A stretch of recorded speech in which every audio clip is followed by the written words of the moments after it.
Il était une fois, une guerre éclate entre deux nations ennemies et ça va chauffer. L'un de ces pays, c'est TED, est divisé en 7 régions, chacune dirigée par une chef de guerre badass. Ces meufs sont armées de puissantes armes draconiques. Une bombe nommée Allen décide d'envahir le pays voisin, Brune. Là-bas, on trouve un jeune archer, Tigerborn, aussi comte d'Alsace. La veille de la grande bataille, le camp de Bruin était en pleine effervescence, persuadé d'une victoire facile. Après tout, ils avaient 5 fois plus de soldats que l'ennemi. Mais les choses ont pris une tournure inattendue. L'armée adverse, menée par la brillante stratège Allen, a lancé une attaque surprise de nuit, prenant tout le monde au dépourvu. Ce fut une boucherie sanglante, Allen décimant tout sur son passage, même le prince de Bruin. Sans leur chef, les soldats de Bruin ont perdu confiance et ont fui le champ de bataille. Au lever du soleil, Tiger était toujours sur le champ de bataille. Il errait dans le carnage, cherchant désespérément des survivants, mais ne trouvait que les corps sans vie de ses camarades amoncelés. Alors qu'il s'éloignait de cette scène macabre, un cavalier fonça sur lui. Tiger l'abattit d'une flèche en pleine tête, le tuant net. Malheureusement, le cheval s'enfuit, laissant Tiger sans moyen de fuir. En marchant, Tiger vit un groupe de soldats traverser le champ de bataille, mené par nul autre que la chef de guerre aux cheveux d'argent, Allen. Déterminé à arrêter le carnage, Tiger décida d'éliminer la commandante ennemie, sachant que ça ralentirait la guerre. Vérifiant son carquois, il réalisa qu'il ne lui restait que 4 flèches. Il en tira 2 sur les chevaux devant Allen, espérant lui ouvrir un chemin. Mais Allen le repéra de loin et, d'un mouvement rapide, galopa vers lui, tirant son épée. Tiger tira vite une flèche vers sa tête, mais elle la coupa en 2 sans effort avec son épée. Étonné par sa précision, il tira une autre flèche, mais même résultat, elle la coupa en 2 avant de se rapprocher. Réalisant qu'il était inutile de fuir, Tiger tint bon, elle s'approcha, plaça son épée sur son cou et le fit prisonnier. Le lendemain matin, Tiger se réveille dans une cellule étonnamment confortable. Franchement, c'est mieux que mon appart, les gars, on dirait une niche. Il est réveillé en sursaut par une soldate qui lui pointe une épée au visage. C'est un peu chelou, mais surtout terrifiant, comme un truc de mes potes folles. Elle le traîne voir Allen, tranquillement assise. Elle lui dit qu'il est son prisonnier de guerre, étant le seigneur d'Alsace. Elle lui propose de le libérer si sa région peut payer une grosse rançon. Tiger refuse, expliquant qu'Alsace est trop pauvre pour payer ça. Étonnamment, Allen n'est pas cruel du tout et semble plutôt cool. Elle avoue l'avoir pris en affection car il a tenté de mettre fin au combat avec le moins de sang possible en la visant directement. Il savait qu'il n'aurait pas assez de flèches pour ses gardes, mais il a quand même tenté, privilégiant la fin de la guerre à sa vie. Allen trouve ça noble, mais des rumeurs courent à la cour. Tiger ne serait pas si bon archer, pour prouver le contraire, elle l'emmène au terrain de tir. Des soldats lui donnent un arc, mais sa flèche part dans une direction aléatoire. Il comprend vite que l'arc est foutu et tordu, mais au lieu de dire quoi que ce soit, il réessaie avec le même mauvais résultat. Les soldats autour de lui éclatent de rire, se moquant de ses talents d'archer. Soudain, Tiger remarque une silhouette encapuchonnée sur un toit, sortant une arbalète et visant Allen. Il essaie de la prévenir, mais c'est trop tard, le type tire. Choc, un champ de force apparaît autour d'Allen, bloquant le carreau et la sauvant. L'assassin panique et s'enfuit, tandis que les gardes se précipitent pour le poursuivre. Tiger réalise qu'il pourrait s'échapper grâce à son avance. Alors, il calcule vite la distance, ajuste l'arc tordu et tire en l'air. Contre toute attente, il touche le type en plein pied, l'arrêtant net. Les soldats attrapent l'intrus et tout le monde est choqué par l'habileté de Tiger, surtout avec un arc tordu. Même Allen est impressionné et le félicite pour sa précision. Elle lui offre un deal alléchant, rejoindre son armée et elle le traitera comme un vrai membre de son royaume. Mais Tiger refuse, expliquant qu'il doit protéger sa terre, l'Alsace. Le lendemain, Tiger est escorté par Baldi, un soldat qui avait saboté son arc pour l'embarrasser. Maintenant, Baldi est un de ses plus grands fans, il s'est même rasé la tête pour s'excuser d'avoir tenté de l'humilier. Ils vont à la salle à manger et savourent un repas délicieux. Tiger mentionne qu'à la maison, sa servante adore cuisiner pour lui. Plus tard, il va à l'entraînement de tir à l'arc où des hommes lui demandent avec enthousiasme de leur enseigner ses compétences. Après l'entraînement, il va aux salles de bain de la caserne où tout le monde est choqué et le regarde comme s'il avait le plus gros engin du royaume. Qu'est-ce que vous voulez dire? Désolé les gars, je veux dire, il remarque vite la tension. Les soldats qui ont combattu ne sont pas ravis qu'un ennemi qui a tué leur camarade reçoive autant de respect. Ne voulant pas de problème, Tiger part et trouve un autre endroit pour se baigner. Là, il tombe sur un bébé dragon qu'il pense être le familier d'Allen, mais il voit accidentellement le paradis sur Terre sans mourir. Après l'avoir vu, son dragon se réveille. Qu'est-ce que vous voulez dire par là? Alors il court prendre un bain, mais les gars, vous feriez quoi à sa place? Après son bain, il retourne se coucher, mais Baldy le réveille, lui disant qu'ils ont capturé un vieil homme avec un accent de Bruine. Tiger descend en courant et aperçoit une silhouette encapuchonnée, assise par terre, entourée de gardes. En s'approchant, il réalise que c'est Bear, son vieil intendant qui a servi son père avant son décès.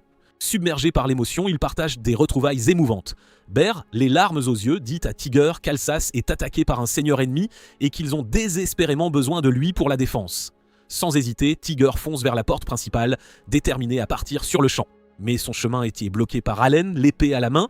Elle lui demande où il va si tard et Tiger, lui faisant face, exige qu'elle se pousse. Il la prévient que si elle ne s'écarte pas, il n'aura d'autre choix que de défier ses ordres, même si elle a été une geôlière étonnamment bonne. Mais Allen ne bouge pas d'un pouce. Elle lui dit que ce qu'il prévoit est téméraire et dangereux. Son ennemi a 3000 hommes et lui à peine 100. Comment compte-t-il gagner? Tiger, cependant, est résolu. Il lui dit que ça n'a pas d'importance, il doit défendre son peuple, peu importe les chances. Allen dégaine son épée et la pointe sur lui, avertissant que la désertion mènera à son exécution s'il est pris. Choqué, Tiger réalise qu'elle pourrait facilement le capturer ou le tuer, pourtant elle l'a gardé en vie. Réfléchissant vite, il décide de changer d'approche. Tiger s'incline devant Allen et demande son aide, lui demandant de lui prêter des troupes pour retourner en Alsace et défendre son peuple. La pièce tombe dans un silence incrédule. Il est captif, pourtant il demande audacieusement des soldats à ses geôliers. À la surprise générale, Allen rit, clairement amusé par son audace. Elle accepte de lui prêter ses troupes et propose même de le rejoindre au combat, à condition qu'il place l'Alsace sous son royaume et lui prête allégeance. Sans hésiter, Tiger accepte, mais seulement si elle promet de gouverner son peuple avec bonté et justice. Satisfaite de sa réponse, Allen sourit et rassemble immédiatement ses forces, 1000 hommes pour la guerre. Il chevauche sans relâche vers l'Alsace déjà attaquée.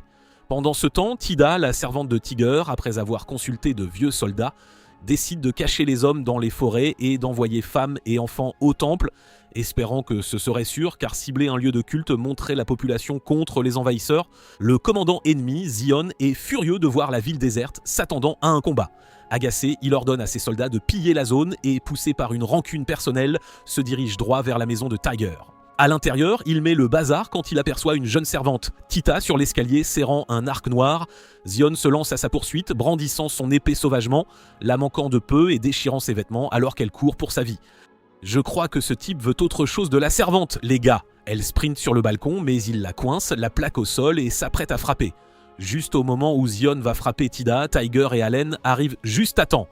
Tiger tire rapidement une flèche, touchant Zion à la main et le forçant à reculer. Zion hurle de douleur, serrant sa main ensanglantée, tandis que Tiger crie à Tida de sauter du balcon en sécurité. Alors qu'elle saute, un garde de Zion réussit à faire trébucher le cheval de Tiger, le faisant tomber. Malgré ça, Tiger rattrape Tida en plein vol et Allen utilise sa magie du vent pour les faire descendre doucement au sol avec le cheval de Tiger. Allen explique que son épée légendaire, une arme réservée aux chefs de guerre, lui permet de contrôler le vent à volonté. Tiger la remercie, mais soudain, il remarque une flèche fonçant vers Tida. Réagissant vite, il attrape la flèche avant qu'elle ne la touche, l'arme sur son arc tire en retour et tue l'attaquant sur le champ. Bien que Tiger ait une blessure légère au bras, Tita déchire un morceau de sa jupe pour lui faire un bandage improvisé, le soignant. La menace toujours présente, Allen rassemble ses troupes, préparant une charge finale contre l'ennemi avant le départ de Tiger. Cependant, Tiger réalise que son arc est fissuré par l'action intense, le rendant inutilisable. Sans hésiter, Tita lui tend l'arc de la famille noire qu'elle portait. En le tenant, Tiger se souvient des mots de son père, lui conseillant de ne l'utiliser que dans des circonstances extrêmes. Estimant que le moment est venu, il décide de libérer tout son potentiel. Les forces ennemies se retirent vite de la ville, mais environ 300 soldats sont écrasés pendant l'assaut, Zion et les troupes restantes réussissant à s'échapper. Plus tard, alors qu'ils se réunissent pour élaborer leur prochaine stratégie, Tida est chargé de collecter autant de cordes que possible auprès des villageois, ce qui jouera un rôle crucial dans leur plan de bataille. Zion, furieux de la tournure de la bataille, regarde ses troupes blessées rentrer en boitant dans la ville. Chaque fois qu'il touche quelque chose, une décharge de douleur traverse sa main bandée, alimentant sa colère et son désir de vengeance contre Tiger. Déterminé à inverser la tendance, Zion décide de rester sur le champ de bataille et de tendre un piège aux forces de Tiger. Confiant en ses effectifs, Zion divise son armée en 3 groupes, un pour tendre une embuscade à la force principale de Tiger, un autre pour soutenir les embusqueurs, et le groupe principal pour affronter Tiger directement. Tiger, sachant ses forces largement en infériorité numérique, élabore une stratégie similaire. Il divise ses troupes en 3 sections, prenant en charge le groupe principal pour affronter les forces de Zion de front. Allen, prêt au combat, dégaine son épée et mène ses troupes dans une charge féroce contre l'ennemi. Alors que les deux armées s'affrontent, les archers ennemis déchaînent un barrage de flèches, menaçant de décimer les soldats de Tiger.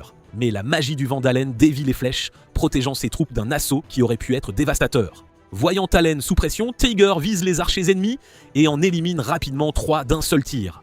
Allen, impressionné par son habileté, pourrait le voir comme un adversaire redoutable à l'avenir, mais pour l'instant, elle se concentre sur les lanciers ennemis, menant ses forces plus profondément dans les lignes ennemies.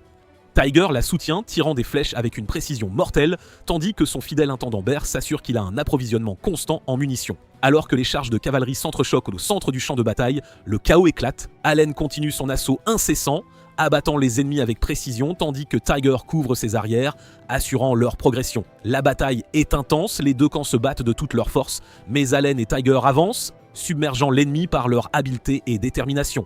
Soudain, un rugissement assourdissant résonne, faisant tout le monde s'arrêter. Tiger et Allen sentent que quelque chose cloche.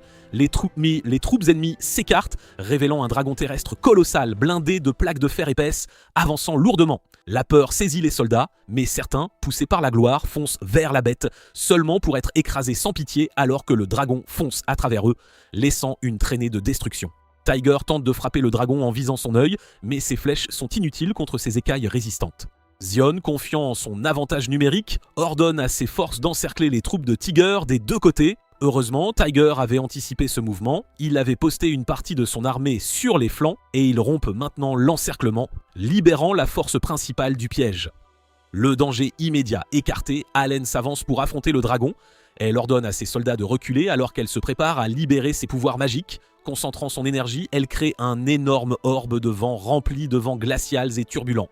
Alors que le dragon fonce sur elle, elle comprime l'orbe en une explosion concentrée et le lance sur la bête. L'attaque de vent soulève le dragon dans les airs avant de le couper net en deux, le détruisant complètement. Les troupes d'Allen poussent un soupir de soulagement collectif, tandis que Zion, dévasté par la perte de son dragon, tente frénétiquement d'élaborer une nouvelle stratégie. Saisissant l'occasion, Tiger ordonne une retraite stratégique, faisant croire que ses forces battent en retraite. Les soldats de Zion mordent à l'hameçon et se lancent à la poursuite, espérant capturer les hommes en fuite. Cependant, ils réalisent vite leur erreur quand les troupes de Tiger tirent une corde dissimulée, faisant trébucher les soldats ennemis qui avancent et les jetant dans la confusion. Dans le chaos qui s'ensuit, les forces de Tiger se débarrassent rapidement des ennemis désorientés, prenant le dessus et avançant régulièrement vers la victoire. Alors que la bataille fait rage, Tiger décide qu'il est temps de jouer sa dernière carte.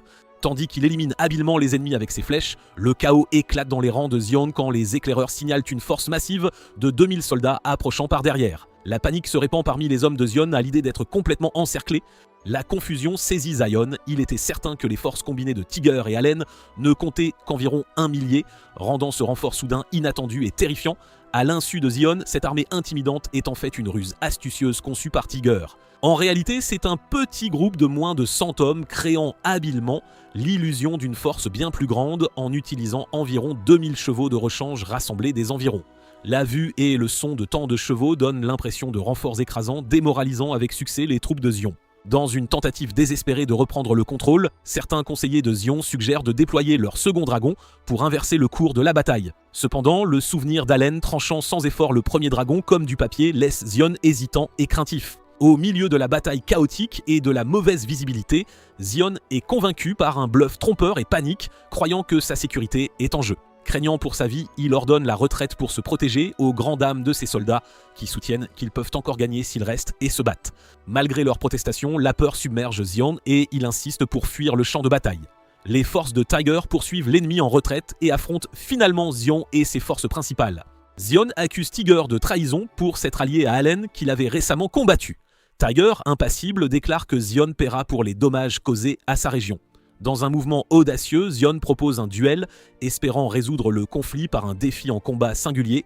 Allen déconseille d'accepter le duel, suggérant qu'il pourrait simplement anéantir les forces de Xion. Cependant, Tiger, plus motivé par l'ego que par la stratégie, insiste pour procéder au duel. À cheval, l'arc prêt, Tiger affronte Xion armé d'une lance et d'un bouclier.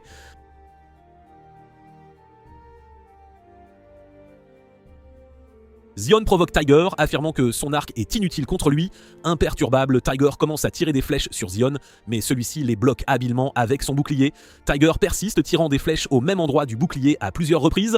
Quand Xion charge enfin, Tiger décoche une dernière flèche. Cette flèche brise le bouclier de Xion et le frappe au bras, le faisant crier de douleur. Les forces de Tiger éclatent en acclamation alors que leur chef sort victorieux du duel. Le duel terminé, les forces de Xion se précipitent pour protéger leur commandant et le chaos de la bataille reprend avec l'armée d'Allen avançant. Au milieu de la mêlée, le dragon de Xion, le transportant en sécurité, prend son envol. Xion, abandonnant ses troupes à leur sort, s'enfuit en riant de façon démente de l'incapacité apparente de Tiger à rendre justice. Tiger regarde avec frustration et déception Xion s'échapper, ressentant la piqûre de la vengeance inassouvie contre l'homme qui avait nui à ses villageois. Alors que Xion semble échapper à la punition, une voix mystérieuse dit à Tiger de viser le dragon. À sa surprise, la voix émane de son arc. Suivant les conseils de la voix, Tiger utilise son arc magique en combinaison avec la magie d'Allen pour cibler le dragon. D'une visée précise, il décoche une flèche qui frappe le dragon. Le dragon est immédiatement tué et son corps sans vie s'abat dans un lac voisin, entraînant Xion avec lui. La mort de leur commandant sape le moral des forces ennemies. Face à la perte de leur chef et aux chances écrasantes, ils se rendent rapidement, mettant fin au conflit. Le lendemain matin, Tida entre dans la pièce et trouve Tiger donnant son épée longue à Allen. Pardon les gars, je veux dire Allen tenant une épée près de la bouche de Tiger. L'air de rien. Restons concentrés les frères, restons concentrés. Ce qui éveille des sentiments de jalousie en elle. Voir son maître si à l'aise avec une autre femme la perturbe.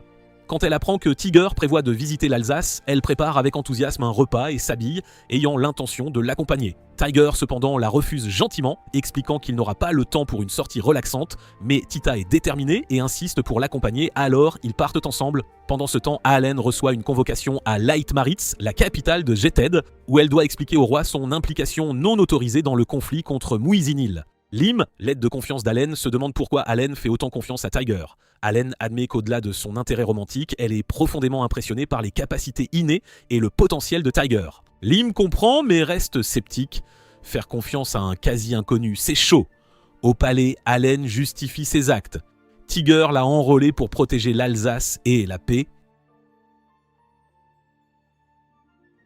Le roi, furieux de son initiative, crée une tension palpable. Safia Obrutas, autre demoiselle de guerre, intervient. Elle explique qu'Allen devait agir vite, les batailles n'attendent pas, mais Echtad doit éviter de s'immiscer dans les affaires de Bruin. Le roi délibère sur la punition d'Allen. Dehors, Allen se dispute avec Ludmila Luri, une autre demoiselle de guerre, qui la nargue pour avoir encore irrité le roi. Sofia les sépare, rappelant les liens puissants de la famille de Ludmila avec la royauté, pouvant influencer le monarque.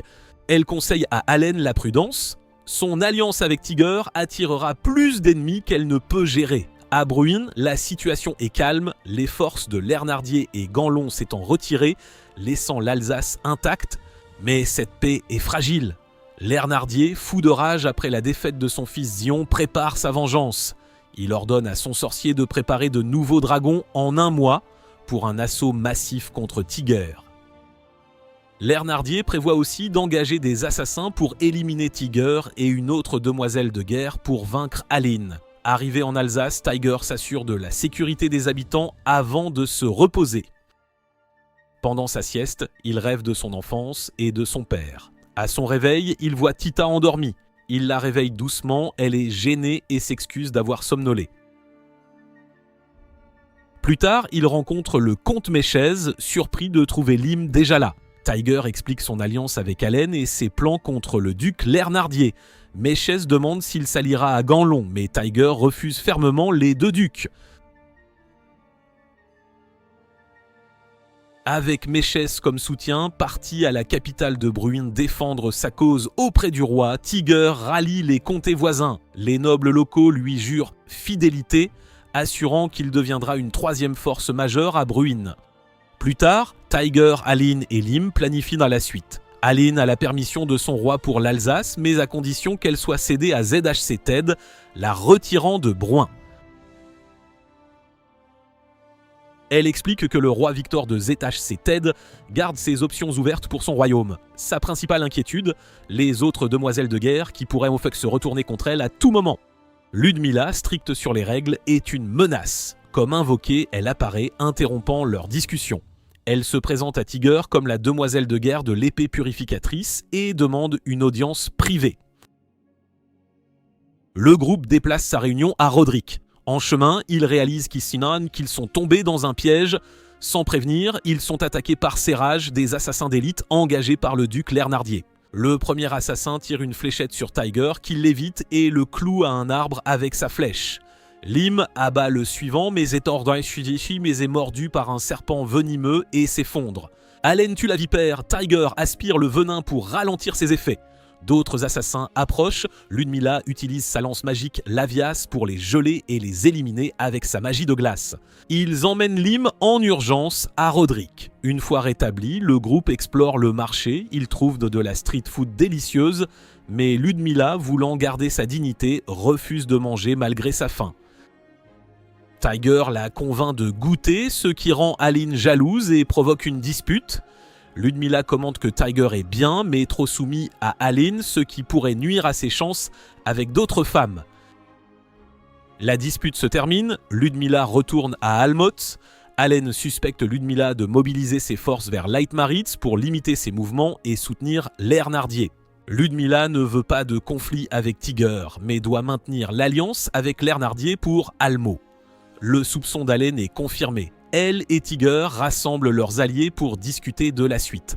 Deux choix, affronter Ludmilla pour la neutraliser ou renforcer l'Alsace pour l'invasion de Lernardier et Ganlon. Tiger insiste sur la protection des alliés et suggère un émissaire à Ludmilla. Ludmilla ignore l'émissaire, les deux camps préparent leurs armées. Ludmilla organise ses forces, balayant les doutes de ses soldats sur le combat contre Allen, insistant sur l'alliance ancestrale avec la noblesse de Brouin. La bataille sur les plaines enneigées de Vion se solde par un match nul, avec de lourdes pertes des deux côtés, forçant le retrait. Après, Tiger, Aline et leurs alliés réévaluent leur stratégie. Ils réalisent de la force de l'armée de Ludmilla, confirmant les rumeurs. Meilleure défense des demoiselles de guerre, Aline se vante de pouvoir la battre, rappelant l'avoir humiliée en duel. Elle révèle que leur rivalité vient d'une vieille embrouille entre leurs arrière-grand-mères pour un jeune homme.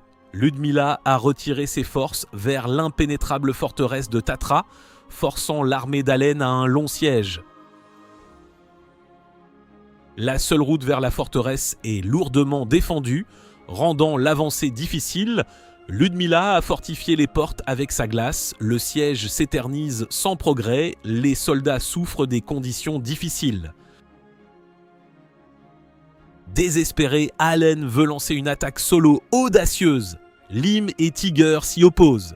Agacé, Allen est calmé par Tiger qui la rassure. Elle est incroyablement importante pour lui, juste après son Alsace natale. Il la persuade d'abandonner son idée folle, proposant une stratégie prudente. Déguisé en ours, Tiger part en mission pour trouver un passage secret dans la forteresse. Après des jours de recherche, épuisé et affamé, Tiger chasse un renard d'un tir précis. Dans les bois, il rencontre Ludmilla, impressionnée par son tir. Toujours déguisé, Tiger se présente comme chasseur et ils partagent un thé près d'un feu de camp. Ludmilla est frappée par son talent et l'invite à rejoindre ses forces. Tiger refuse poliment, ayant d'autres responsabilités. Sentant un poids sur elle, Tiger l'encourage à se confier. Elle lui confie le lourd fardeau d'être demoiselle de guerre, sa frustration de travailler avec des gens qu'elle n'aime pas pour son pays, tout en cachant des choses pour protéger l'honneur familial. Le lendemain, Tiger suit les traces de Ludmilla et découvre une route dérobée vers la forteresse de Tatra par une entrée arrière. Il revient le jour suivant avec Allen et 100 soldats, prêts à prendre d'assaut la porte arrière. Cependant, il rencontre des défenses renforcées par Ludmilla, rendant l'assaut plus difficile. Ne voulant pas reculer et donner l'avantage, Allen décide d'affronter l'obstacle de front. Elle sprinte vers la porte, invoquant une tornade violente pour briser les barrières, mais échoue. Cela alerte les archers de la forteresse qui la ciblent avec une volée de flèches. Rapidement, Tiger sauve Allen du barrage avec ses capacités magiques. Reprenant ses tactiques précédentes, il déchaîne un cyclone féroce, soufflant un trou dans la porte et ouvrant un chemin pour leurs troupes. Dans la forteresse, Allen et Ludmilla s'affrontent en duel, montrant leur pouvoir magique. Allen avance à l'épée, Ludmilla part. La bataille s'intensifie. Ludmilla invoque des projectiles de glace qu'Allen dissipe avec de puissantes rafales de vent. Pas découragée, Ludmilla érige une immense flèche de glace visant Allen qui l'évite de justesse. Elles se chargent à nouveau, provoquant une puissante explosion de vent et de glace qui creuse un cratère. Soufflant lourdement, les deux guerrières marquent une pause. Les soldats d'Allen veulent intervenir, mais elle leur fait signe de reculer, confiante que la fin de leur confrontation est imminente. Au moment critique du duel, un assassin de Sarache se jette sur Allen et Ludmilla. Avant qu'il ne frappe, Tiger lui tire une flèche en pleine tête, le tuant. On ne sait pas qui était la cible, Ludmilla ou Allen. Surprise par Tiger, Ludmilla capte que le chasseur des bois, c'était lui. Reconnaissante, elle le remercie mais demande pourquoi. Tiger explique qu'il lui rend l'appareil pour le thé partagé qu'il l'avait réchauffé et était juste incroyable. Touché, Ludmilla demande ce qu'il veut. Tiger lui demande de rester neutre dans la guerre civile de Bruine. Il préférerait une alliance, mais comprend qu'elle n'y gagnerait rien, c'est pas son délire. Ludmilla accepte la neutralité, se retire du conflit et lâche les Nardiers. Tiger peut enfin se concentrer sur son objectif, le duc Nardier. Malgré la neutralité de Ludmilla, les Nardiers intensifient le conflit, enrôlant les chevaliers royaux, dont Roland, une légende de Bruin. Un mois après Tatra, Tiger revient avec 5000 chevaliers, ZHC et le soutien des voisins. Il mène ses forces à Terrotoir, s'installant chez le duc Léonardiard. Les troupes d'Alsace et Leitmaritz sont baptisées avec humour les troupes d'assaut Météore d'Argent. Lim critique le nom, le trouvant enfantin, bon pour des gamins, pas une armée. Pendant une réunion tactique, Baldi interrompt. Une petite altercation a éclaté parmi les troupes. Depuis l'unification Maritz/Alsace, des disputes pour des broutilles, même sur la forme des nuages, sont fréquentes. Inquiet du silence de Brune et Machaise, Tiger va à Saunier pour des infos, mais rien de neuf. Lord Augure suggère à Tiger de se détendre, mais il préfère le calme d'une rivière. C'est là qu'il rencontre Sophia, qui se révèle être l'une des 7 vierges guerrières. Elle a été envoyée par le roi de Gétiétède pour clarifier la position du royaume sur le conflit de Bruine après un silence inquiétant. Sophia explique que Gétiétède est officiellement neutre, Allen a agi seul en mercenaire. Elle n'a pas pu livrer le message au roi de Brund gravement malade. Sophia informe Tiger qu'il est accusé de trahison, déchu de ses titres, et que l'Alsace est propriété du roi gérée par un nouveau magistrat. La rencontre de Sophia avec Machaise à la capitale les rassure. Il s'inquiétait jouante pour lui, elle rassure Allen. Aucune autre vierge guerrière ne s'aligne contre Tiger, réduisant la menace. Mais ça chauffe. Les chevaliers royaux, menés par Roland, le chevalier noir de Navarre, avancent pour capturer Tiger. Connu pour sa prouesse et invaincu depuis ses 13 ans avec Durandal, son approche est alarmante. Tiger réunit ses alliés pour discuter de la trahison du roi, perplexe qu'on le cible lui, ignorant Ganelon et les Nardiers. Tous les émissaires envoyés à Roland sont rejetés. Face aux menaces croissantes et à la capitale contre lui, Tiger et son groupe cherchent le soutien de l'armée Zigitad. La bataille d'Orange éclate, Roland mène la charge et frappe fort les Météores d'Argent.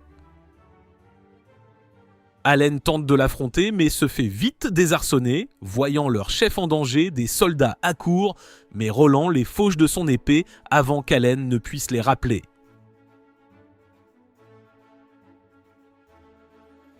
La bataille d'Orange s'intensifie. Roland reconnaît qu'il n'a pas rencontré de rival comme Allen depuis longtemps. Consciente de sa force, Allen doit libérer le plein potentiel de son épée. Mais avant qu'elle n'active son épée, Tiger tire une flèche en l'air. Roland pense à une erreur stupide, mais à sa grande surprise, la flèche frappe son cheval, le tuant net. Dans le chaos, Tiger met Allen en sécurité, mais reçoit une grave blessure à la poitrine. L'armée de Roland les encercle, la situation est critique, jusqu'à ce que Sophia apparaisse. « Fuyez, je gère !» Elle conjure Falara, une barrière de lumière impénétrable. Des soldats imprudents de Roland chargent, mais sont absorbés dans le mur avec leurs chevaux. Quand Roland arrive, il se demande si le mur est magique, confiant que rien ne l'arrête. La magie s'estompe, Roland le brise d'un coup et engage Sophia dans un combat féroce. Après un moment, Sophia disparaît avec un chant, ayant distrait Roland assez longtemps pour assurer l'évasion de Tiger et Allen. Roland est perplexe, puis comprend vite qu'elle gagnait du temps pour eux. Juste à ce moment, il reçoit un rapport. Ses forces arrières ont été prises en embuscade par Machus. Sentant le changement, Roland ordonne la retraite. Il se souvient alors de Ganlon qui lui avait dit que le roi était trop malade pour recevoir, même lui. Ganlon avait insisté pour que Roland élimine Tiger et ses partisans, affirmant que c'était l'ordre direct du roi, le traitant de traître. Cette interaction semble suspecte à Roland qui doute du duc. Déterminé à la vérité, Roland décide de finir vite sa campagne contre Tiger et de voir le roi directement malgré les obstacles pour clarifier ses ordres. Au camp, la santé de Tiger décline, sa blessure est très grave. Machus révèle qu'il n'a pas pu voir le roi soi-disant malade.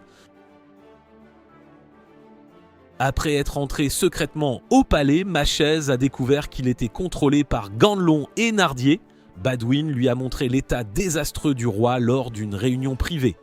Le roi, dévasté par la mort de son fils Adanante, a régressé à un état enfantin, jouant au bloc. Ganlon et Nardia exploitent sa vulnérabilité pour manipuler leur agenda, faisant passer leurs actions pour des ordres royaux d'éliminer Tiger. Ils ont même influencé Roland à attaquer Tiger. Peu après sa découverte, Machis a été attaqué par des assassins, probablement des ducs. Sophia, qui était proche, est intervenue juste à temps pour l'aider. Tiger étant KO, Allen prend le commandement de l'armée. Elle réconforte Tiger, inquiet de sa capacité à diriger, en l'assurant qu'elle prendra les rênes. Allen contacte Sophia qui, malgré son rôle d'envoyé, promet son soutien pour la bataille, allant au-delà de ses fonctions. Pendant ce temps, Roland discute avec un chevalier royal et découvre que les Nardiers sont les instigateurs du conflit, ayant attaqué l'Alsace sans raison. Malgré ça, Roland ne stoppe pas la guerre à cause de la menace Zicted dans le royaume. Les blessés et malades restent au camp, les météores d'argent se mobilisent. Ils détournent la rivière avec des sacs de sable, transformant la plaine en marée pour ralentir l'ennemi. À l'aube, il se positionne face au sud, l'armée de Roland en croissant. Sa stratégie, un assaut à 3 volets. La première escouade engage l'avant-garde, la deuxième flanque, la troisième soutient les 2 premières si besoin. La bataille commence, Allen attire Roland loin de ses forces. Elle et Sophia combinent leurs pouvoirs de vent et lumière pour le maîtriser. Leurs efforts ne semblent efficaces, mais Roland, avec Durandal, tranche sans effort leur assaut magique, surprenant les vierges guerrières. Résolu, Roland avance vers elle, voulant finir vite. Au camp, Tiger reprend conscience. Son arc émet une lueur mystérieuse, Tidiba à ses côtés. Guidé par l'arc enchanté, il va au temple de Troll, déesse de la nuit et de la mort. Confus, Tiger demande pourquoi il est cela. La déesse possède Tida, révélant que Tiger est venu non par son appel, mais par sa quête de pouvoir. Elle lui offre des pouvoirs s'il réussit un test. Tirer sur Tito avec une flèche. Tiger imprègne la flèche de ses nouveaux pouvoirs, la disperse juste avant qu'elle ne la frappe, l'épargnant.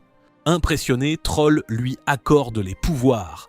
Avec ses nouvelles capacités, Tiger retourne vite au combat, déterminé à changer le cours. Il arrive quand Roland approche Allen et Sophia, frappe son armure de loin, retardant son avance. Allen et Sophia expliquent que leur contrat avec Tiger était de vaincre Nardier. Une fois payés, ils comptent rentrer à ZHC TED. Ils incitent Roland à les aider contre Nardier, mais il refuse, fidèle à son devoir de chevalier royal, n'obéissant qu'au roi. La bataille s'intensifie, Tiger, encore blessé, rassemble ses forces pour viser Roland avec ses nouveaux pouvoirs. Roland tente de parer l'attaque avec son épée, Jindel bloquant le premier assaut. Mais leur choc provoque une énorme explosion creusant un cratère. Roland tient bon puis s'écroule, paralysé des bras par l'intensité du combat. Peu après, Tiger s'effondre aussi, épuisé et blessé. Avec la reddition inattendue de Roland, l'ordre de Nevar bat en retraite, ayant perdu plus de la moitié de ses forces. L'armée de Tiger est prête à affronter Nardier. Le lendemain, les chevaliers ramassent les corps pour un site funéraire. Ayant découvert les manœuvres trompeuses de Ganlon et Nardier, Roland décide de se racheter en offrant à Tiger une audience directe avec le roi. Malgré les avertissements, citant l'évasion de Machez, Roland est déterminé à se racheter. Il se recueille au nouveau site funéraire, puis, en gage de son engagement envers Tiger, lui laisse son épée Durandal.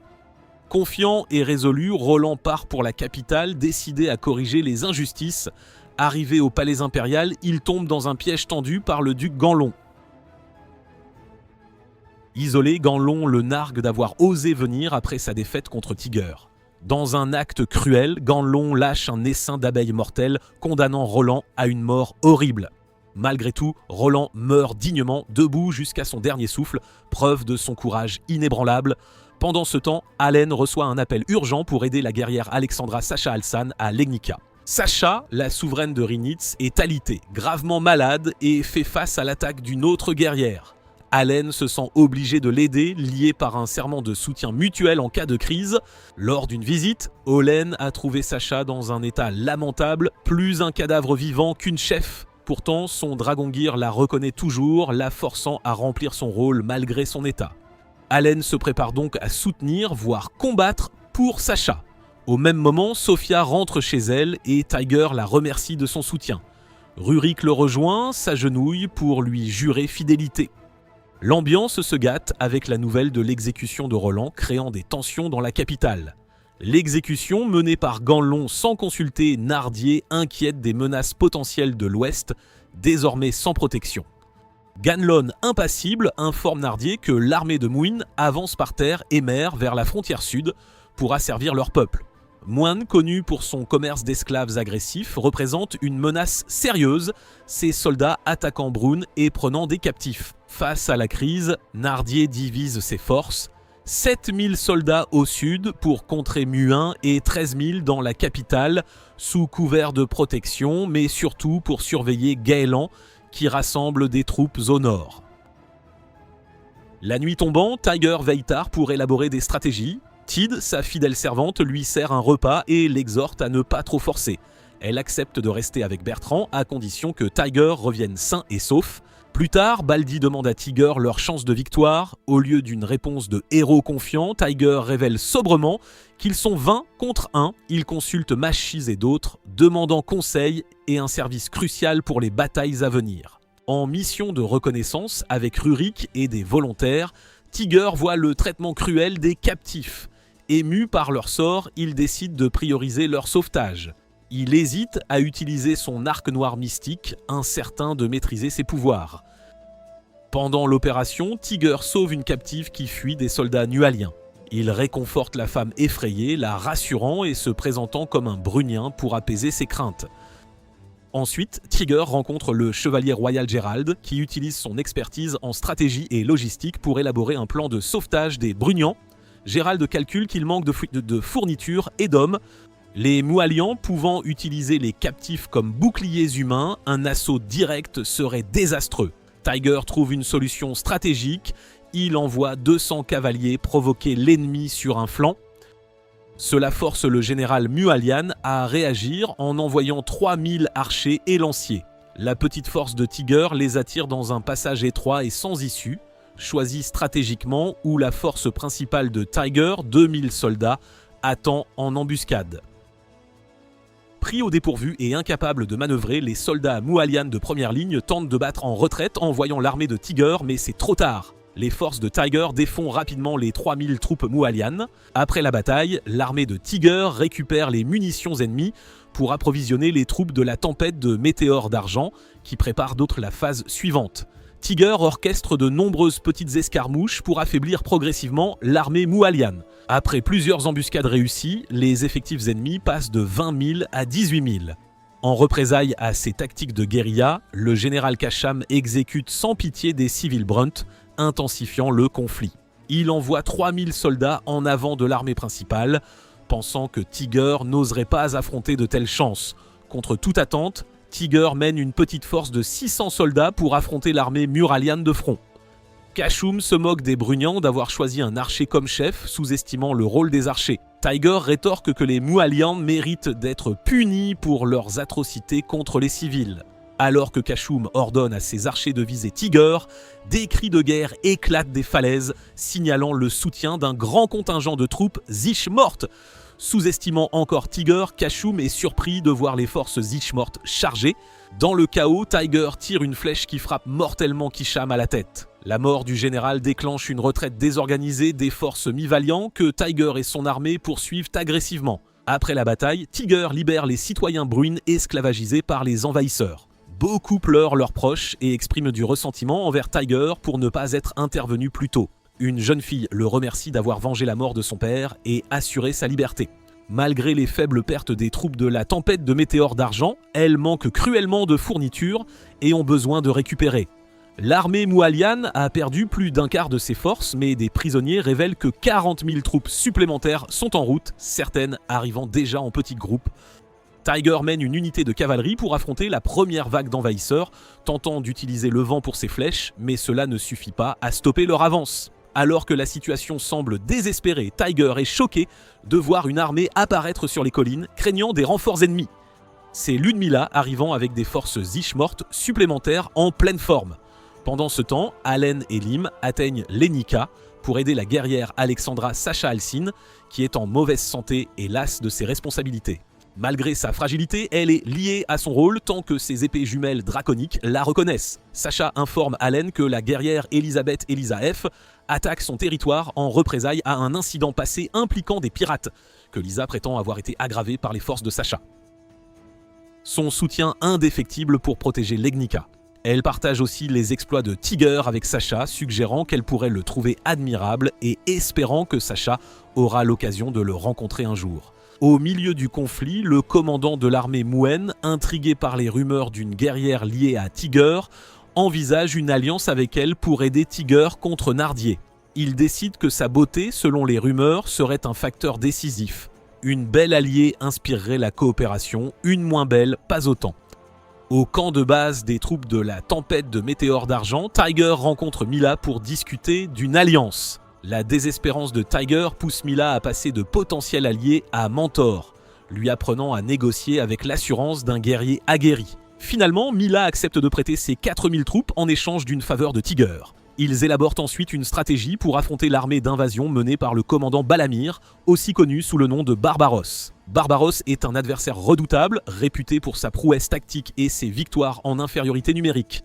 Les troupes de la tempête, proches de l'épuisement et n'ayant qu'une bataille en eux, comptent résoudre le conflit en un engagement décisif. Nila suggère d'utiliser l'arc puissant, Harar, que Tiger a utilisé pour briser la porte de la forteresse de Tatra. Cependant, Tiger hésite car il n'a pas encore maîtrisé ses capacités et subit souvent des effets secondaires débilitants après usage. Conscient des risques, il décide de garder l'arc en dernier recours. Nila expose les options, cibler le commandant ennemi ou perturber leur ligne d'approvisionnement. Vu la puissance de Barbaros, perturber l'approvisionnement est difficile et le cibler directement aussi. Après de longues délibérations, Mila propose une stratégie à haut risque qui pourrait renverser la vapeur contre les vastes forces Mouin. Pendant ce temps, Tiger apprend qu'une des captives secourues refuse de manger. Il tente de la nourrir, mais elle demande sa soupe. La femme se présente comme Rain et demande une petite faveur à Tiger avant son départ. Simultanément, Allen mène une force combinée de 3000 hommes de Legnica et Loritz pour affronter la guerrière Lisa au nord-est. Lisa est connue pour son hétérochromie frappante, lui donnant des iris de couleurs distinctes. Avant le départ d'Hélène, Sacha prend Lim à part pour lui confier la protection d'Hélène. Sacha souligne que si le Dragon Gear d'Hélène offre des protections, la vraie protection contre les ennemis et même les alliés potentiellement traîtres sera la loyauté et la vigilance d'amis comme Lim. Alors que leurs armées s'engagent, Lim tente de rejoindre Allen en première ligne pour la protéger. Mais Allen lui ordonne de rester aux commandes des troupes, soulignant que seules les guerrières peuvent s'affronter efficacement. Allen descend de cheval et rencontre Lysa en périphérie pour un duel décisif. Armé de son épée de vent, Allen affronte Lysa qui manie un fouet imprégné de foudre. Le combat s'intensifie. Allen invoque une rafale, Lysa riposte avec de l'électricité, assommant Allen un instant. Allen récupère vite. Après un féroce choc de pouvoirs élémentaires, elle maîtrise Lysa, la repousse et la force à se rendre. Malgré son désir initial de vaincre Lysa complètement, Allen hésite quand Lysa avertit que leur duel prolongé fait perdre un temps précieux, surtout que la guerre avec Tiger s'intensifie. Lysa révèle que Ganlon et Nardier se sont peut-être déjà mobilisés contre Tiger, qui manque d'hommes face à l'armée Muin de 40 000 soldats. Lysa propose alors un cessez-le-feu, offrant de retirer ses forces de Lenica et d'accepter un pacte de non-agression d'1 an si Allen recule. Allen accepte mais insiste pour que Lysa s'excuse auprès de Sacha pour l'invasion.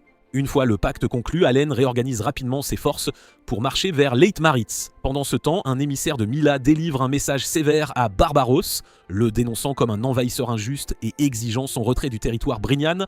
Bien qu'il reconnaisse le point de Mila, Barbaros refuse de battre en retraite sur les simples paroles d'une guerrière. Il prépare ses troupes, les dispersant en 7 unités pour améliorer leur réactivité aux attaques surprises.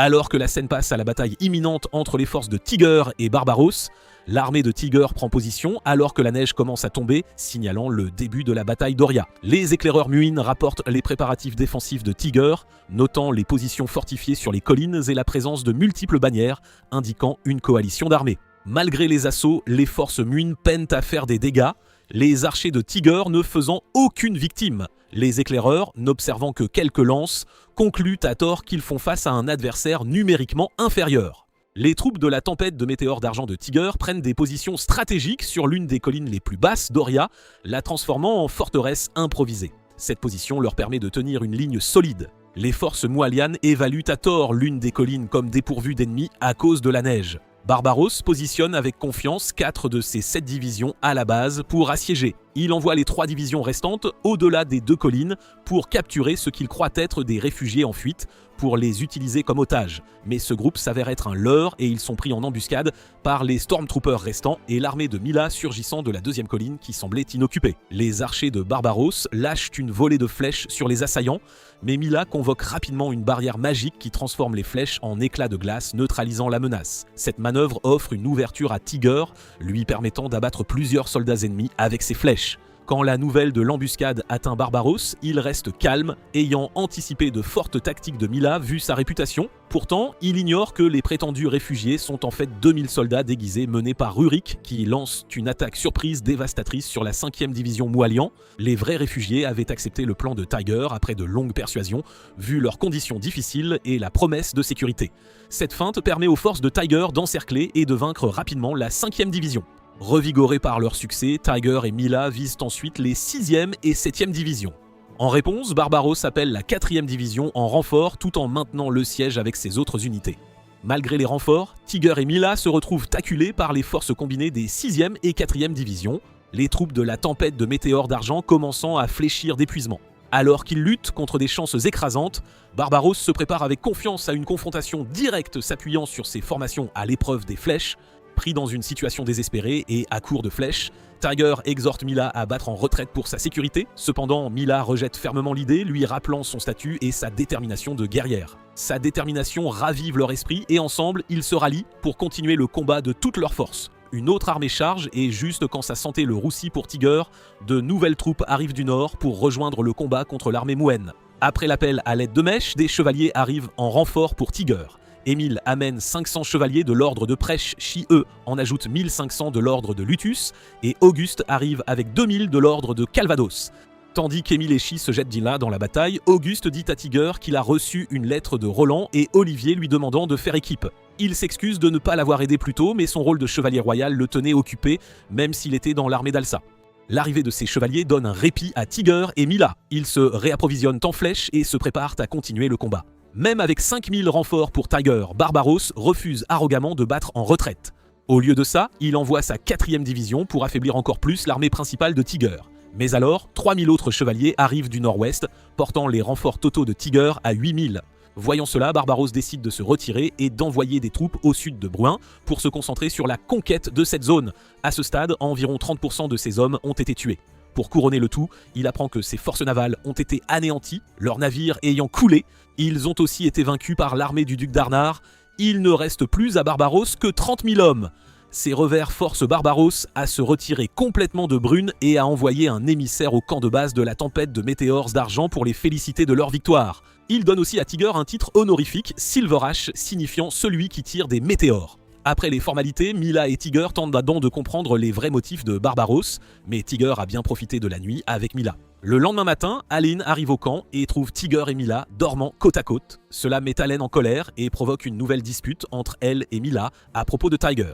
Pendant ce temps, Lim s'excuse auprès de Masha de ne pas avoir été là pendant la guerre. Elle admet n'avoir pas cru en Tiger au début, mais il a prouvé sa valeur en Bruine. Mila invite Tiger à sa tente pour le thé, mais Tiger suggère de se voir plus tard et va dans un coin tranquille pour parler avec Aline.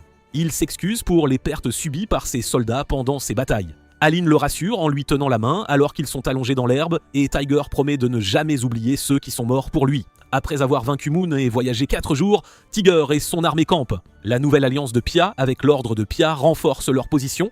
Pendant que Tiger dort, une guerrière nommée Valentina apparaît via un portail magique créé par son Dragon Gear. Elle se tient à son chevet sans rien faire et dit qu'ils se reverront bientôt avant de disparaître. Le matin, Allen et Mila se chamaillent comme d'habitude.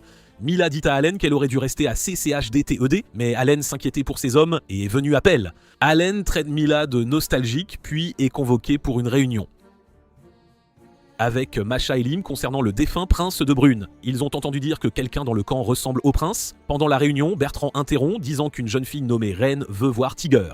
Elle est nerveuse au début, mais Tiger la rassure, lui disant qu'elle n'a rien à craindre. Dans la salle du conseil, Rain révèle qu'elle est en fait le prince Rignaz, héritier du trône de l'Empire Bruin, et donne son nom complet, Arnaz Estelvar Bastian, à Charles. Masha est surprise par ce long nom. La révélation choque tout le monde. Lim lui demande de prouver son identité. Rain se souvient d'un moment d'enfance avec Tiger quand ils se sont rencontrés à Vincence et sont allés dans les bois. Après la chasse, Tiger confirme l'histoire, surprenant tout le monde car il pensait le prince mort au combat. Rain explique que lors de la première bataille de Dean, un assassin a profité du chaos de l'attaque nocturne pour l'attaquer. Elle a simulé sa mort et s'est enfuie pour survivre. Alena lui demande pourquoi elle se faisait passer pour un garçon. Rain explique l'avoir fait pour l'honneur de sa mère, la société de Bruine dévalorisant les reines sans héritier mâle. Elle s'est aussi fait passer pour un homme pour augmenter ses chances de succéder à son père, les héritières ayant très peu de chance. En entendant son histoire, Allen et Melee estiment qu'aider Rain pourrait être problématique. Si les gens découvrent que le prince est une fille, ça pourrait saper leur confiance en Tiger. Tiger suggère de parler au roi, mais Masha lui rappelle son état mental instable.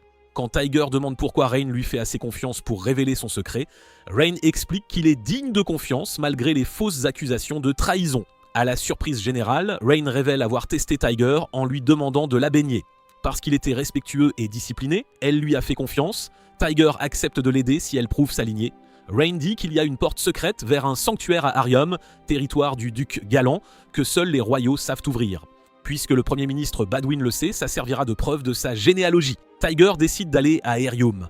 Avant de partir, le duc d'Arnard donne à Tiger 5 nouveaux dragons pour la bataille, dont un à 2 têtes et un cracheur de feu.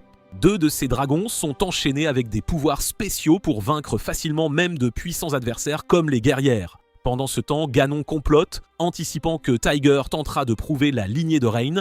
Il se félicite que le poison agisse sur le roi et prévoit d'incendier sa capitale avant de fuir. Les dragons de Ganon anéantissent donc son armée. Apprenant que Rain est avec Tiger, ils devinent qu'ils vont au sanctuaire et jurent de décapiter le prince sur place. Azet, le roi, convoque Sophie et en fait une émissaire pour la capitale de Bruin. Il lui dit d'informer Allen de se préparer à se retirer de la longue bataille si besoin. En sortant, Sophie rencontre une guerrière, Valentina, qui semble suspecte. Rain est découragée de voir Arium en feu, mais Tiger la rassure. Leurs plans restent inchangés. Durant leur voyage, ils affrontent l'armée de Ganon dans les plaines de Vilacar. L'armée de Tiger, 20 000 hommes, affronte les 24 000 troupes de Ganon. Pendant que les colonnes centrales se battent, Allen et Mila avancent sur le flanc droit. Leur but, percer le flanc gauche de Ganon pour atteindre les dragons. Face aux dragons, les 2 femmes utilisent leur magie. La rafale de glace de Mila en abat 3. Cependant, Allen et Mila peinent à entamer les dragons à 2 têtes et cracheurs de feu. Les chaînes métalliques spéciales des dragons bloquent leurs attaques magiques, les rendant presque invulnérables. Pendant le combat, un dragon incinère presque Mila. Choquée, elle se fige, Allen doit la pousser, recevant des brûlures. Leur Nadir observe de loin, réalisant la puissance des guerrières. Il ordonne à ses soldats de les encercler et de les submerger, même si ça lui coûte un quart de ses troupes. Sans vainqueur, les deux armées se retirent pour se regrouper. Allen et Mila déduisent bien que les chaînes des dragons repoussent la magie comme l'épée de Roland. Malgré ça, elles pensent pouvoir vaincre les dragons. Elles assurent à Tiger qu'elles s'en occuperont pendant qu'ils se concentrent sur l'armée. La bataille reprend 4 heures plus tard, le Nader plaçant les dragons en première ligne. Tiger ordonne à ses soldats de battre en retraite pour éviter d'être de la chair à dragon, donnant à Allen et Mila la chance d'affronter les dragons. L'armée de Tiger fait semblant de fuir pour s'armer. Une fois équipés, ils attaquent dans les flancs ennemis avec tout ce qu'ils ont, même des pierres, boostant leur confiance et scandant cendres d'argent en chargeant. Pendant ce temps, Allen et Mila affrontent les dragons. Au lieu d'utiliser leur magie directement, elles manœuvrent pour porter des coups. Le dragon cracheur de feu tombe facilement, mais celui à 2 têtes, avec sa peau dure, est plus coriace. Il projette Allen au sol quand elle tente de le frapper. Allen et Mila créent une diversion avec des éclats de glace pendant qu'Allen utilise ses pouvoirs éoliens pour accélérer et frapper le dos du dragon, perçant sa peau et portant un coup fatal. Les dragons vaincus, la bataille est presque gagnée. Elle laisse le reste du combat à Tiger. Après la bataille, les filles cherchent Tiger et le trouvent profondément endormi au sol, complètement épuisé. Allen suggère en plaisantant de le réveiller avec une épée dans la bouche, mais Titor refuse, craignant qu'il ait du mal à manger. Se souvenant que Tiger se réveille s'il sent un animal, Allen décide de tester ça. Elle grimpe sur lui et utilise une technique sans sang pour imiter des sons d'animaux. Tiger se réveille en sursaut et manque de la frapper, mais réalisant que c'est Allen, il s'excuse. Plus tard, Tiger et son groupe savourent un festin de Tida. Tiger explique qu'ils doivent aller à Arium, mais sans entrer en ville, ils y accéderont par-dessous les murs pour vérifier la lignée de Rain. Ils espèrent que prouver son sang royal ralliera les civils de Bruine et exposera les méfaits de Darnar et Ganon. Rain révèle que la grotte sacrée, le sanctuaire, est là où le fondateur de Bruine a reçu le savoir divin pour établir le royaume. Il a 3 entrées: district central d'Arium, temple d'Amja, sud-est, et cimetière public, nord-est. Le temple d'Amja est le plus proche. Tiger décide d'y aller avec Rain, mais son vieil intendant Bertrand insiste pour les accompagner, sentant que c'est sa dernière chance de servir. Tiger accepte à condition que Bertrand parte si ça devient dangereux. Voyant ça, Allen se porte volontaire malgré les avertissements de Lim et Mila sur sa dignité. Elle ordonne à Lim de rassembler 5 solides escortes. Tiger accepte son aide à condition qu'elle reste en sécurité et protège la princesse. Le lendemain matin, Tiger, Rain, Allen et des gardes arrivent au temple, un petit bâtiment délabré. À l'intérieur, Rain ouvre une lourde porte avec l'aide des gardes, révélant un tunnel souterrain avec un escalier menant à la grotte. Tiger remarque le froid du tunnel et soupçonne une voie d'évasion. Rain explique que c'était autrefois un bastion pour les familles dirigeantes locales. En avançant, il voit des illustrations de dragons sur les murs. Rain explique qu'autrefois, les dragons étaient les seuls capables de nuire à un dieu. Allen n'est pas d'accord, citant le fondateur de Cuche de Tête comme dragon. Rain ajoute que les dieux négocièrent parfois avec les dragons et que les 3 déesses piliers furent créées pour les servir. Leur discussion se termine alors qu'ils atteignent la grotte sacrée pour y trouver Double Darnar qui les attend déjà. Il appelle Rain par son vrai nom, révélant qu'il connaît son secret et compte la tuer. Il tire son épée, prêt à attaquer. Bertrand tire rapidement Rain en sécurité alors que le chaos éclate. Les gardes s'affrontent, Nader ordonne à son second de poursuivre la princesse. Hélène dirige Rurik pour gérer les gardes, puis saute en hauteur pour affronter Nader. Leurs épées s'entrechoquent jusqu'à ce que Nader, avec sa lourde épée à 2 têtes, la maîtrise et la jette au sol. Pendant ce temps, Rurik et Tiger combattent férocement les gardes. Soudain, Stad en armure lourde arrive et charge Tiger.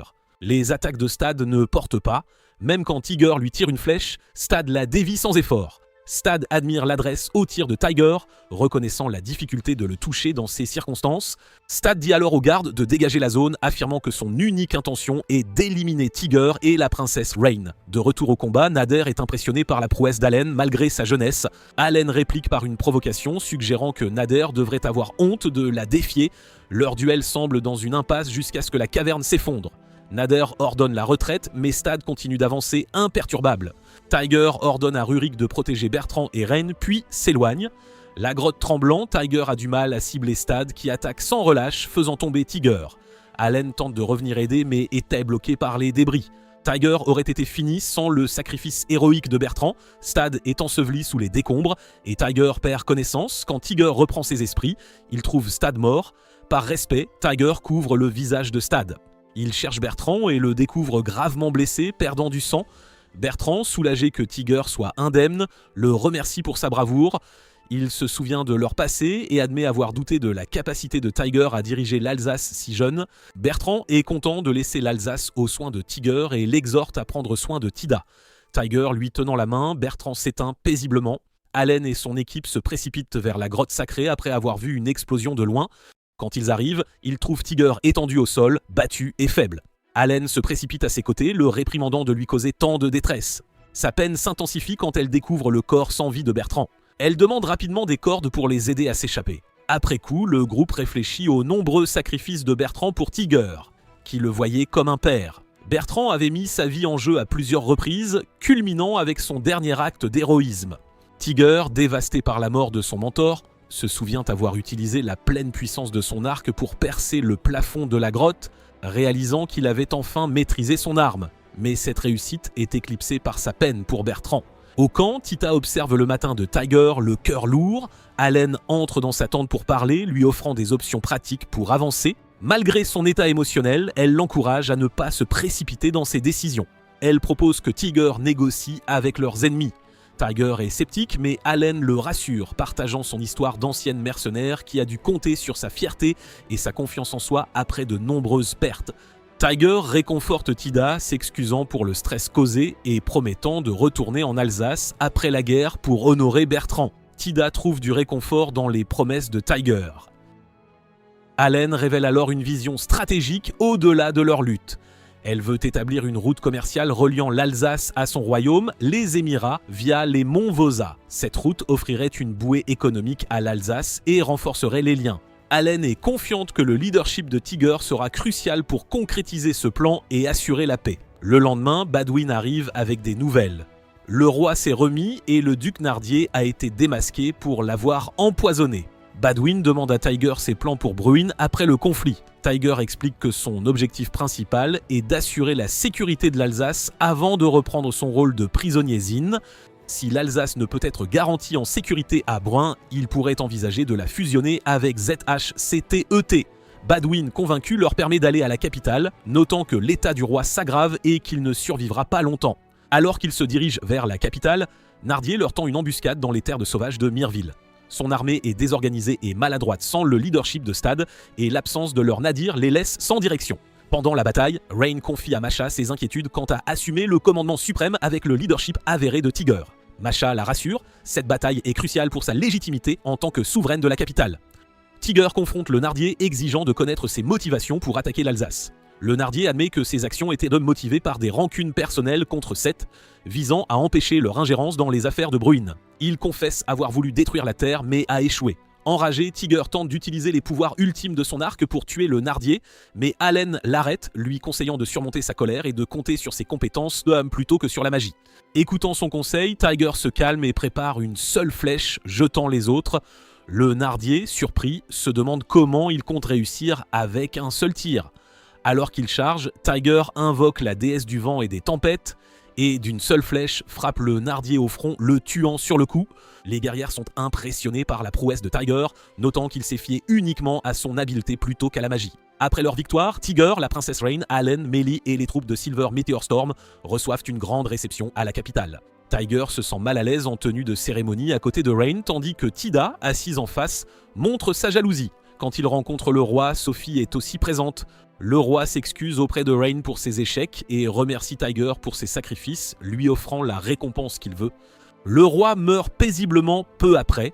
Suite à sa mort, Allen et Tiger se lancent dans une mission pour créer une route commerciale entre l'Alsace et les Émirats, visant à stimuler la prospérité et assurer l'avenir de l'Alsace. Alors les gars, c'est tout pour la vidéo d'aujourd'hui. Regardez la prochaine vidéo et je vous dis à la prochaine. Alors les gars, c'est tout pour la vidéo d'aujourd'hui. Regardez la prochaine vidéo et je vous dis à la prochaine.